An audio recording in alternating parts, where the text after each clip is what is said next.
So we did the live last night. It is Christmas Eve now. It's 9:30 in the morning, 9:21 to be exact. Harper had me up at 7:20. Mama slept in because she's got a lot of cooking to do today. And so I said, well, I already sat on the couch. Well, we ate, but then me and Harper sat and watched cartoons from 7:20 to 9:20. That's 2 hours of sitting. I think I've had enough. Now, I told the wife yesterday, I said, I'm gonna come out here, I'm gonna clean this all up, and then we're gonna go live tonight. So I cleaned up everything, swept everything, cleaned up everything. I said, I'm probably not messing with the car until the day after Christmas Day. And she said, well, you can work on the car tomorrow, which is today, Christmas Eve, and Christmas Day you can work on the car. And I'm like, yeah, I know. I was like, but I'm just gonna relax and chill. Here we are, Christmas Eve, and I just turned on the heat out here because we're gonna try to set some bars. So let's see what we can get done until it's time to cook later on. We made some progress. So we got this piece right here welded up. So basically we capped off the end of the shock hat, went ahead and cut this bar off right here out the way because now we need to work our way down to the engine plates. And sure enough, whenever I mounted up the engine plate this morning and tested it, that last tab that I decided to leave was in the way of the new bars, which I didn't even think about that. Of course it was going to be, because we didn't go forward and backwards with the motor. We just went up and down. So the motor plate was still going to be in line with the tab, and now we need a bar coming down right there behind the motor plate. Of course the tab was going to be in the way. I don't know why I didn't think about that. But I was just, after all that grinding, when you grind welds like that, it sucks when you do things like I do, and you put these big, fat, huge booger welds on these tabs, because then when you go to cut tab off, you got this real freaking thick 1/4 to a 1/2 inch slug to grind off of the bar. So Christmas morning, and compared to my hand, that's the pile of crap that we've already grinded off. So it was very dirty already within an hour or two this morning, and I cleaned up a pile twice that yesterday afternoon. So we have been freaking grinding. So what I'm going to do is I come back out here for a few minutes. I said I wasn't working no more today. I literally went inside, showered, sat on the couch, and then I was like, this just ain't working, man. I'm going to come back out here and look at some stuff. I need to go ahead and build new motor plates, honestly. So we picked up this piece of aluminum at Southern Metals yesterday for $45. So this thing is 3/8 thick aluminum sheet or piece. It is a big piece, as you can see, thick guy. So the last motor plates I had was these right here that I built. And let's see if it's the same thickness, same stuff. No, so the last one was a little bit thicker, and I didn't want to use nothing that thick again because I don't think it's needed. I think this is 1/2 inch aluminum plates. I think this 3/8 is plenty fine how thick this crap is. This stuff is freaking thick. But I need to trace these on here just to get the engine mounting points, which is this hole right here and this hole right here. And it's got a spacer on the backside that it's going to have to be welded on to this one. That way I can bring it out long. Basically it goes like that. That way I can bring it out long out here, and wherever my down bar falls, it can hit the engine plate. Now, one piece of advice that you can do on most strut hats that Uncle Mike actually told me is you can order the drive shaft safety loop from like All-Star. It has a measurement from outer to outer. The outside of them drive shaft safety loops are about 7 inches. That's the outside. Unfortunately, mine from about right here to here is like 7 inches. So mine needs to be down there a little bit, kind of an angle. So it's just, I don't think it would have worked. All right, the day after Christmas Day, I almost worked on this on Christmas Day for a little bit, but I actually decided to spend the whole day with the family. Worked online, doing some odds and ends online between looking for parts, ordering parts, and shopping for deals, but didn't actually work in the garage. So that's why this video kind of stops mid-videos, because that's a little bit of progress I made Christmas Eve. Hope everybody had a good Christmas. We got a couple changes to the overall plans. A couple curveballs have been thrown in. So number one, this morning, I'm trying to find the torque converter. Called PTC. PTC has still not received the converter. Somehow when we printed the label at the shop, we did not receive an email. The wife printed it, didn't even check to see if the email actually hit. We sent the package out, dropped it off at the post office, 2 packages, my torque converter with the stator in it, plus the new stator were dropped off at a local post office, and no receipt was given. I asked the lady, I said, here it is, we put our label on it, we're good to go. She said, yeah, you're good to go. I walked out. I didn't even think about a receipt or anything. We all know bolt together torque converter is $2,500 and up. So, and I don't even remember what I paid for that one. So I'm worried that we are probably down about $3,000 between that converter, the stator that's in that converter, which I had bought previously, and then the stator they sent me that was wrong that I was returning, plus shipping. I got a feeling that I'm down about $3 grand right now. But maybe all of a sudden they'll pop up PTC this week, and you know, they'll have it. The unfortunate news is that I'm in North Carolina, they're in Alabama. It shouldn't take 2 weeks to get there. So it's closing in that we're gonna be eating another converter. This is where we are at. So we need to figure out the turbo drain. Is one thing we do need to figure out is where is it gonna come off of the motor, and do I wanna hit it on the left or the right?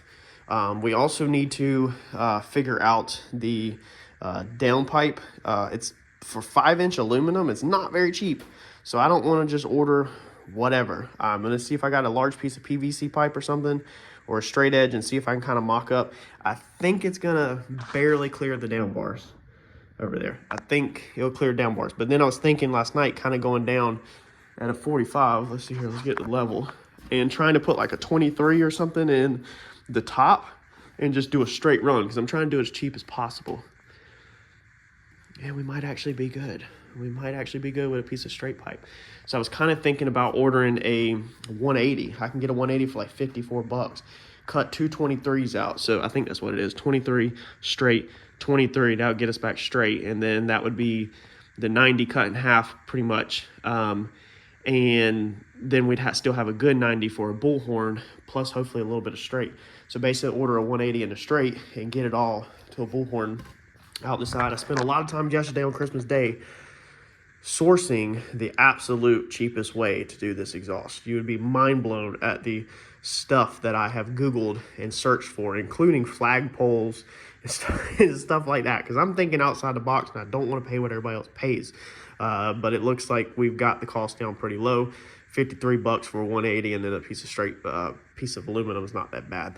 I thought about going with stainless, but it's the weight of stainless. Now, before the bars were 1 5/8 also, but if you recall, they just killed into the cap. So I had a comment on a recent video about how the bar goes downhill, and some people didn't like it.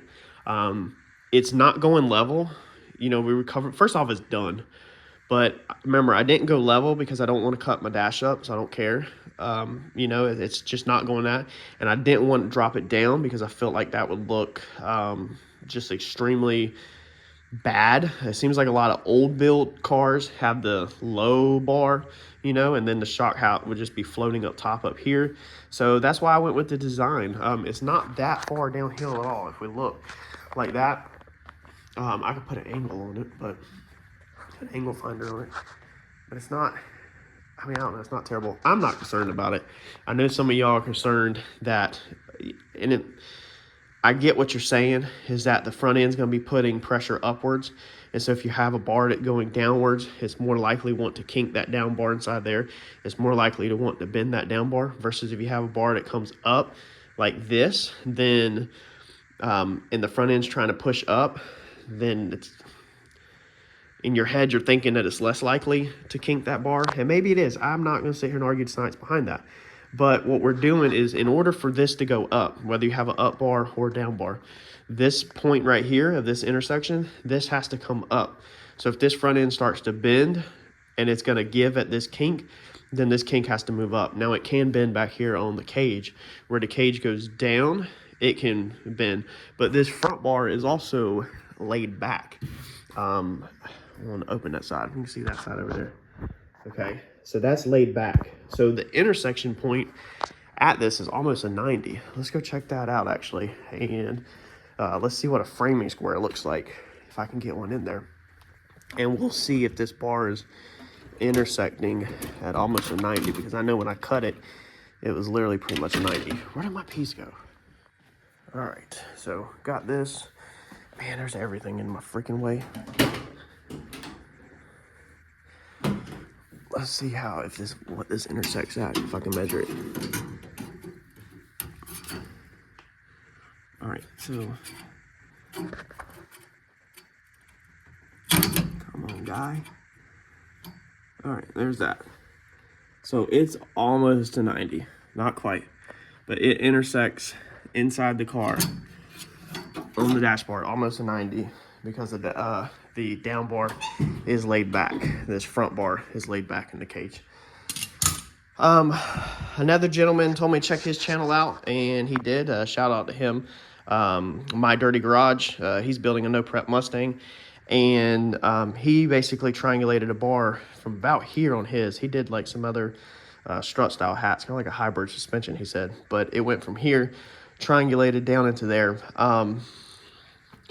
I just don't think it's needed, in my personal opinion, just pure T unexperienced opinion, but we'll see. You have to remember, the setup that this car had was these bars came up and they hit this. So they were butt welded to this right here, this sheet metal.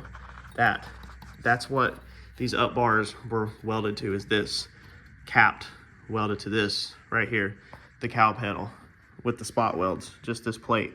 You remember we had some cracking of seam sealer, and that's why I thought it was taking a little bit of pressure.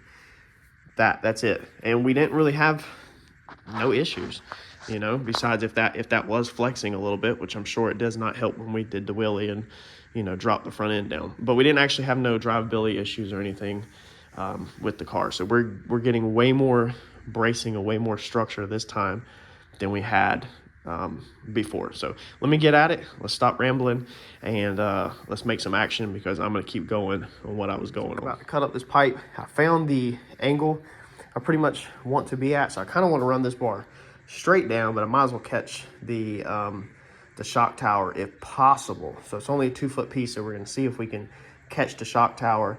So to come off of this bar at the angle that the engine plates are currently on, I took this and went inside there and found that angle, and then studied this little yellow guy, matched it up roughly, and we get to be about a 155 degree angle. So we're going to try to switch the dies, throw that little tube in the bender, and see if we can get a bend that will basically allow us to weld this tube to this tube, plus to the hat, plus hit the engine plate all in one pass using that bender. Now this would be simple with any other bender, but it shouldn't be much, and it shouldn't really kink it because it's not much of a bend at all.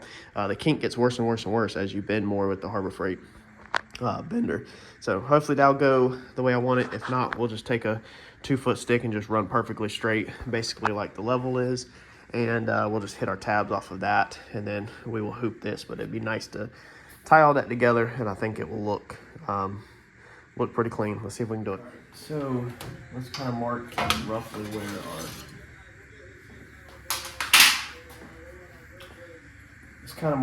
where our bend needs to be. So we're going to attempt to hit that. Now we're making new motor plates because they got to go longer, obviously. I'm not even going to try to use them, but this will just get me about where the angle needs to be. So our bend, we want the center of our bend. Again, I don't have a rhyme or reason. Maybe we'll just go like that. Let's just go like that. Might have to be actually lower down. Let's try that. Let's throw a bend on that and see what happens. We'll stick it in there and see if we can make it work. So if we're going off of the tube being straight through, if this yellow line was straight through, and then you sweep it up, I believe our angle that we're gonna bend would be a 25.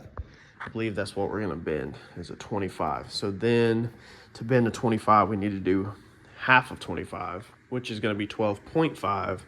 And then with a, let's see here, we almost had a degree of spring back in the other video, so we probably want to go for like a 13 and then check it, a 13.5, and then check it, and then throw it on the car, and that should be what we need. Let's see here, let's throw this up here for this morning. Say wakey wakey, zero this thing out. 0, Throw it on here. Let's bend this up to a 12.5. So that thing sprung back to a 1240 whenever I let off of it. Let's get this thing out of this bender. That's a real easy angle to bend. See, that's where this bender works amazing. Is just doing little stuff, man, and not pushing it so far. I mean, it still starts to kink it, but this is where it really works a lot better. All right, so we want to be, oh, man, that was close. That was close. I think that's going to be it, roughly right there after we get it trimmed back. But you can see how low I had to drop that because I didn't know where my 45 was going to fall. Because if you move it upwards, it pulls it off the engine plate, okay? And if you move it downwards, then it's going to start pulling it off of the hat. So you got to get it just right where it hits the engine plate flat and where it hits the flat, or it hits the hat perfectly flat. Now what we need to do, as I say, we need to go ahead and cut the engine plate, but I guess not, because we can float the tabs. So I guess let's get this cut about right there and go ahead and get it welded in. Now, of course, it's got to be coped all the way back to here like that, and then we'll make the new engine plate for this side. All right, so got that bar in there. That's pretty much how I want it done. Got some gaps. Got some gaps to do right there. So we can take this and bend this out just a little bit like that to get that, but we got this gap across the top, and then we got to roll that gap in the center. It is what it is. My shock hat technically is not long enough that way. And if you bring the bar in more this way to get it all straightened up, then the bar will be too much on the inside and won't look good. It won't really be centered. So we can weld them gaps up, no big deal. A little bit of gaps down here, nothing major though. So we can weld that up. So all I did was just stick this temporary piece of aluminum to here to just extend this engine plate, just so I can kind of, for mock-up, to line that up. I think that's gonna look amazing. You know, that's when you'll see here in a second, we'll weld this all up and then we're gonna shoot our cut probably from maybe here up. We'll have to get the loop around the top. But that's good. That ties this top down into there and hits our engine plate. So now I'm guessing before, well, I was thinking maybe I should go ahead and build my engine plate on this side and completely weld up this side, do all the tabs on this side before moving to that side. Engine plate's just gonna make so much noise to cut out, but it is what it is. I guess let's go ahead and do the engine plate and then we'll move forward. We also got to watch out for the headers. We really need to put the headers back in here. We need to get this piece out of here. I really need to mock up the headers because I don't even think I ever mocked up the headers with this engine plate in here. And this engine plate might need to be scalloped in the top, like it might not be able to go up as high as it as I currently have in it.